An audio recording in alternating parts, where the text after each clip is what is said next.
Now they're getting ready to pass it, and the lawmakers in the House are ready to move to vote on a stopgap spending bill and to prevent a government shutdown. But states have been actually talking about tax cutting sprees, and now a proposed Pennsylvania tax break could result in big tax cuts. If the tax breaks happen, this will not be good. It's fueled by surging revenues. States have been slashing taxes for individuals and businesses for the past 3 years. But tax cuts are expected to come to an end in some states in the fiscal year. Some 25 states have cut individual income tax rates since 2021. And the lawmakers in many states have been approving tax cuts aiming to help residents financially. New property and rent relief rebate checks are going to be sent out, and these payments are worth billions of dollars and will equal hundreds of dollars for many people. It's fueled by surging revenue. States have been slashing tax for individuals and businesses for the past 3 years. But tax cuts are expected to come to an end in some states in the fiscal year. Some 25 states have cut individual income tax rates since 2021. It includes 22 states that reduced their top marginal rates. In 2023 alone, at least 8 states approved rate reductions. And Arkansas is trimming its top individual income tax rate to 4.7% after reducing it from 5.5%. Aside from individual income tax cuts, states have proposed rebate checks for their residents. Last year, 17 states issued inflation relief payments as well. And now, if you're a Massachusetts resident, income tax refunds were available to you if you paid personal income taxes and filed your return by October 17. If you file your state return by October 17, you should be able to get your stimulus check back. Nearly $100 million in rebates will be sent out to residents across the Commonwealth of Pennsylvania. Starting today, over 4 million older homeowners, renters, and people with disabilities will be issued rebates on rent and property taxes paid in 2022. According to a release, the rebates will be allocated to eligible Pennsylvanians who submitted an application through the property tax and rent rebate program.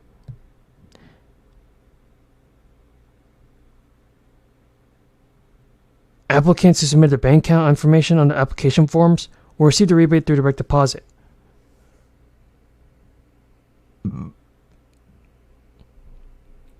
And those who request a paper check to be mailed should expect to receive the payment in the mail too. But after the initial distribution of rebates in early July, rebates will be distributed as claims are received and processed.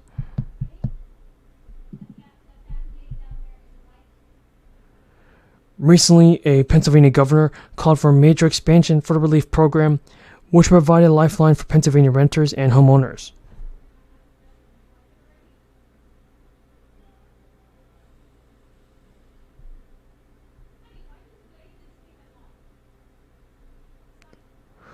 Under his proposal, the maximum standard rebate would increase from $650 to $1,000, while the income limit for renters and homeowners would be made equal and both increased to $45,000.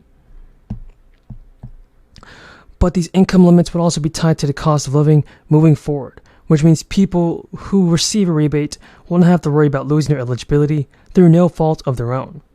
Ultimately, the proposal would result in nearly 175,000 additional Pennsylvanians qualifying for a rent rebate.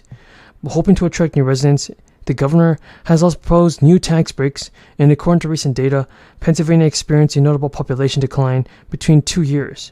Some people may consider Pennsylvania to be a high-tax state due to generally higher property taxes and high gas taxes as well. But the governor's announcement related to one of the state's proposals would actually be offering an annual $2,500 tax credits to new nurses, police officers, and teachers. It is including those who moved to Pennsylvania with a state-recognized credential. On appropriations. Off the floor, our appropriators continue to make good progress on the appropriations bill. This morning, the Appropriations Committee is marking up the remaining 4 appropriation bills. It's just like the NDAA. Both sides, Democrats, Republicans, have been working really well together. This is never an easy process, but I really want to thank Chair Murray and Vice Chair Collins. They have worked together in more than 2 million retirees. One is the windfall elimination provision, which reduced the Social Security benefits of local, state, and federal retirees who worked in Social Security covered employment.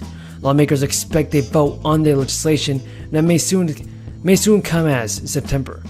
Co-sponsors of the bill have told reporters that no American should be penalized because of their public service, and they've been waiting decades for a solution to this issue, and now we are close towards fixing this problem.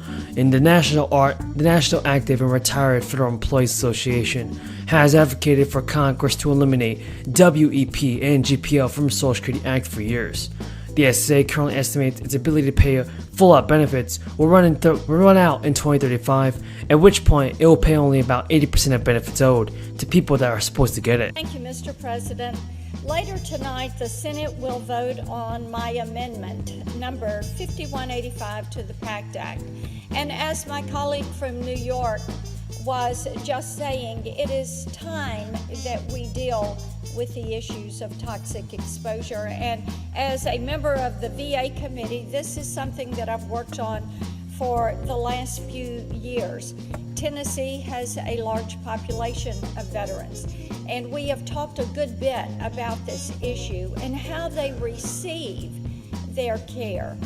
One of the concerns that we had discussed in committee, in our hearings, we have discussed it with our VSOs. We've discussed this issue as we have talked with veterans who have come to us and to our meetings, is their frustration with having access to the queue, but not getting access to the care. And I think that we have to look at this and say, those are very different. Now, I join our veterans. Breaking news, there's a new update for Social Security, SSI and SSDI. An extra monthly benefit boost is going to be passed to help seniors cope with rising inflation, meaning that seniors may receive thousands of dollars extra every single year. It's been a tough year for many seniors, no doubt about that. Inflation has been surging, the stock market is falling, and a recession is looking more and more likely. According to a survey from multiple sources, nearly 90% of current retirees say that Social Security is an important source of income. So it's good to understand the upcoming changes to this program and how they can affect your retirement income. It's been a historic year for Social Security, and the changes in 2023 could be massive, folks. Lawmakers are already working together to find ways to improve Social Security. Representative Ted Dutch and Senator Mazie Hirono renewed their call for Congress to strengthen and improve the Social Security program. The SSA released its annual trustees report, which indicated that while the program remained strong in 2017, improvements should be made to ensure that full costs and benefits are payable into the foreseeable future and beyond. Representative Dutch said that the truth is Social Security doesn't add a dime to the deficit. It isn't the retirement bedrock of millions of Americans, and we should keep